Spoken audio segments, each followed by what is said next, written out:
is ready. Ready on the right, ready on the left. Hey everyone, welcome to this episode of Saved Rounds. This one is titled Endurance. There's no questions today. We'll have questions next week. The reason there's no questions is I just got back from Michigan. I was gone for the week of Thanksgiving. I hope everyone had a great Thanksgiving. Michigan was nice. It was good to see family. It started out not too bad in the 40s, high 40s, low 50s. And then by the time it was time to fly home, it was 17 degrees and there was snow. Ugh. I can't stand it. I feel slightly on Michigan time, but I think I'm okay. But it's good to be back. It's good to be back here at the Anchor. It's good to be back home. It's good to be back in sunny California, where it's in the 50s. I think it's 50s or 60s, and warm. There's no snow. It's nice. It's good. But it's good to be back, needless to say. So today I want to talk to you about something. Like I always do, I try to use something that happened during the week or something that's going on in our lives, talk about different aspects of the ministry or just our walk with Christ. And the thing today is endurance. Endurance. And so I'm going to start out by reading Matthew 14, starting with verse 22. This is about Peter and Jesus walking on the water. And it says, immediately Jesus made his disciples get into the boat and go before him to the other side while he sent the multitude away. And when he had sent the multitude away, he went up on the mountain by himself to pray. Now when evening came, he was alone there, but the boat was in the middle of the sea, tossed by the waves, for the wind was contrary. Now this is the Sea of Galilee. Verse 25 goes, now in the fourth watch of the night, Jesus went to them walking on the sea. And when the disciples saw him walking on the sea, they were troubled, saying, it's a ghost. And they cried out for fear. But immediately Jesus spoke to them, saying, be of good cheer. It is I. Do not be afraid. And Peter answered him and said, Lord, if it is you, command me to come to you on the water. So he said, come. And when Peter had come down out of the boat, he walked on the water to go to Jesus. But when he saw that the wind was boisterous, he was afraid and began to sink. And he cried out, saying, Lord, save me.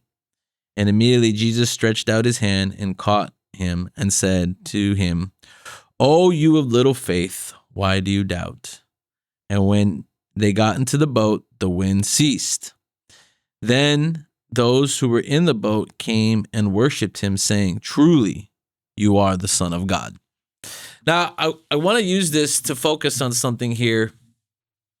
First and foremost, it's the part about the storm and Peter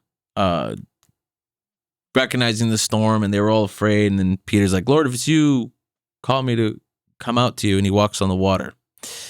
Some people bust Peter's chops going, well, you look at, he sank, he had doubt. He was the only one willing to get out of the boat. None of their disciples were. All of them were like clinging to the boat. But the reality is, if you notice, Peter, when he was walking on the water, the storm was going, and in the midst of the storm, as he looked at Jesus, everything was fine. And it wasn't until he started looking at the storm around him, he began to sink. And I'm sharing this with you because I'm thinking about a couple things that had happened. First and foremost, there was a nice snowstorm in Michigan that we had to drive through. And at this point, you probably will be seeing the footage. So my wife, Jamie, she was filming some of it, and you can see that at some points on the freeway, we had to get down to 37 miles per hour, and that storm was rolling through. And we haven't been in a snowstorm like that in a long time where we were driving through it. So we had to time it just right to drive out because I had to get back to Milwaukee to get my mom home and then catch a flight. So the timing had to be perfect. It was literally like get her home, and get the flight. But, life is like that with storms too. We have destinations, we have places we want to go, we have people we want to see, we have events in our lives that we're looking forward to, where it's, this last week, Thanksgiving, everyone's heading out to go see family and their destinations, and it was packed. And even flying out to go see family, when we were trying to fly out, the flights kept getting bumped and bumped and bumped because there's so many people trying to go. You know how it is traveling during the holiday week. So coming back was a little bit better. I should say a lot better, because we weren't bumped and we were on time. But we going that way to get my mom and then go over to Michigan, it just was bumped by almost 3 hours, and some people that were waiting, they were supposed to fly out at 8 a.m. and they were bumped all the way to noon. So it's life, right? And so I'm thinking about this as we're going through it, and then we're going to our destination and having to get back. And then I'm thinking about our life just in Christ, our life just in general. Like I said, so we have things like weddings. We have things like hopes and dreams. And if you're single, you're hoping to meet the right person to marry, or hoping that the person you're with, everything works out, or your kids graduating from college, high school, the baby being born, the grandkids coming, financial, buying the house, or the paycheck. If you're living paycheck to paycheck can get rough, and you're like, what are we supposed to do now? And then in the midst of all of our plans, as we're moving forward, in life, storms happen. So the wedding is in the summer, but then the financial storm hits, and what do we do now? Or, couples are going to have their first baby or their second baby or their third baby, and then storm hits, and there's medical problems or there's health problems. So what do we do at that point?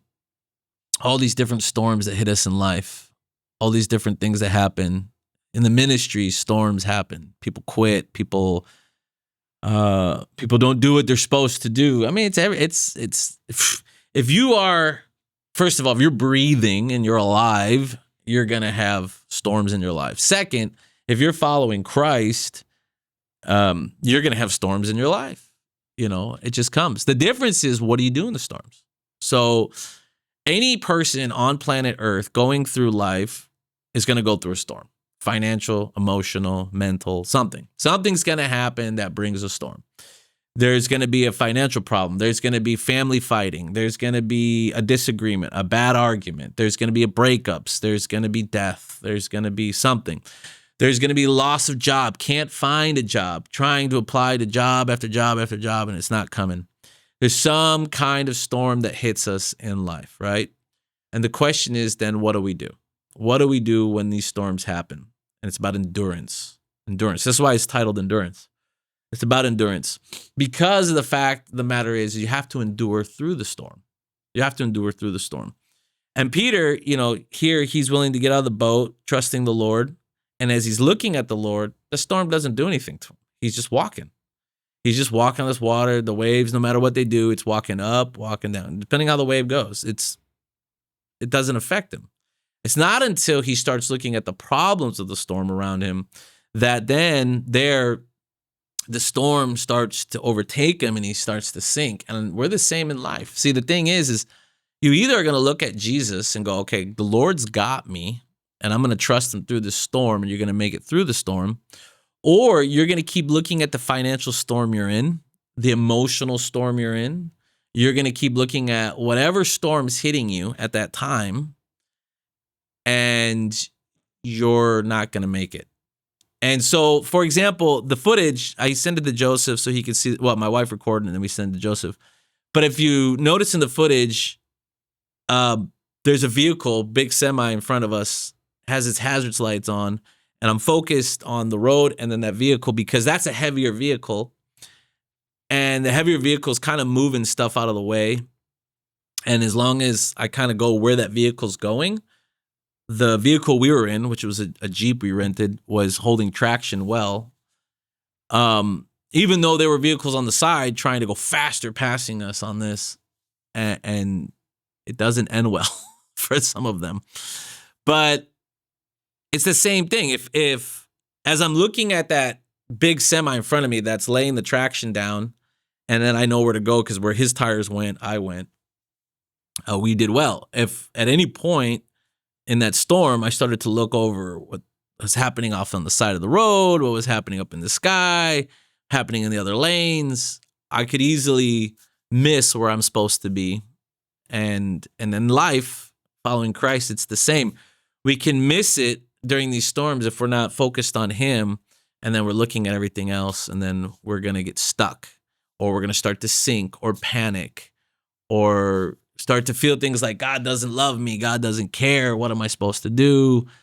Why am I going through this? I don't understand. And you just have to keep your eyes on Christ in it. I've been in a lot of storms, physically and emotionally and mentally and all those. But I mean, physical storms, I've been through Hurricane Mitch in Honduras in 1998 when I was young. I've been through other storms in North Carolina when I was in the Marine Corps. So I've been through physical storms. And then, I've been through the emotional storms of things that have happened in my life, or financial storms, or just mental, with PTSD and stuff like that. So if you're listening to this, you're watching this, and maybe you're going through it. Maybe you are in an emotional storm. Maybe you suffered loss of a breakup or divorce or death of a loved one, or just you feel abandoned. You got to keep your eyes on Christ. Maybe you're going through it financially. Maybe you just been like, I cannot find a job. I just cannot find a job, and nothing's working out, and I have a family. You got to keep your eyes on Christ. Maybe you're going through a mental storm. Maybe you have PTSD from some form of trauma, whether it's combat trauma, car wreck, sexual trauma, whatever it is, some form of trauma. Maybe you're just so stressed out because things are just not going like you think. You have to. You must keep your eyes on Jesus in that storm. If you don't know Jesus, you're going to grab on and cling to things that will not save you. You can do all the workouts you want and go to the gym, but that will only last so long. You can latch on to people and have people help you for a season, but eventually Jesus is the key, and my job is to point you to Jesus. You could have someone give you financial stability. You could have someone write you a check for $40,000, $25,000, $50,000. And yes, you would be totally ecstatic. You'd be like, woo, I would too. Someone wrote me a check for $50,000, said I gave it. That's great. But the $50,000, the $25,000, whatever amount will only get you so far in some aspects. So, for example, you could have someone write you a check for $50,000 and your financial problems could diminish, and that financial storm will end. But then what about the emotional one? What about the spiritual one? What about feeling empty? See, Jesus is the key. No matter what kind of storm, he'll get you through it. You need to trust him. You need to be with him and stay close to him. Without him, there's nothing. And so this week, as I came back from the Midwest, that physical storm of the snow was very interesting. Just everything that comes with the territory of just watching how life goes. And you just trust Jesus through it all because he gets you through it all. Without him, there's nothing. And I want to encourage you in that. Normally, we would go to questions at this point, but like I said, we don't have questions today because I was just getting back. And the intro does always say ready on the right, ready on the left. And the question is, are you ready? Are you ready for what the Lord has? Are you ready for his return? And since we're talking about endurance, are you ready to endure through a storm by keeping close to Jesus? Did I say it'd be easy? No. Did I say it'd be fixed by next week? Nope. But if you hold on to Christ, he holds on to you because he holds you. The shepherd holds you. You don't hold the shepherd.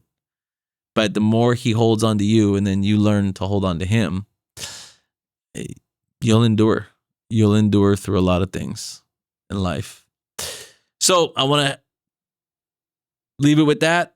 I hope you have a blessed week. I hope you had a good Thanksgiving. And this Friday, we'll be kicking off 1 Corinthians again. Next Friday, I have a special message for the group that I want to share. And we have some interviews coming up next week and in the coming months from other people. And I look forward to getting back in the swing of things. So it's December. It's almost the end of the year. I can't believe it. This year went by quick. Who knows what 2026 holds? I do know we'll be starting Sunday morning service on January 18th for those who are interested. People keep hitting me up on my phone asking what day. Some even thought it was this Sunday. I don't know how that happened. January 18th. That's the date. So be blessed. Have a great week. Stay close to Christ. Keep your eyes on him in the midst of everything. And I just pray that you do well. So, as you can tell, I'm a little jet lagged, but not too bad. So, be blessed, all right? Have a great week. Bye. Ceasefire! Unload! Anyhow,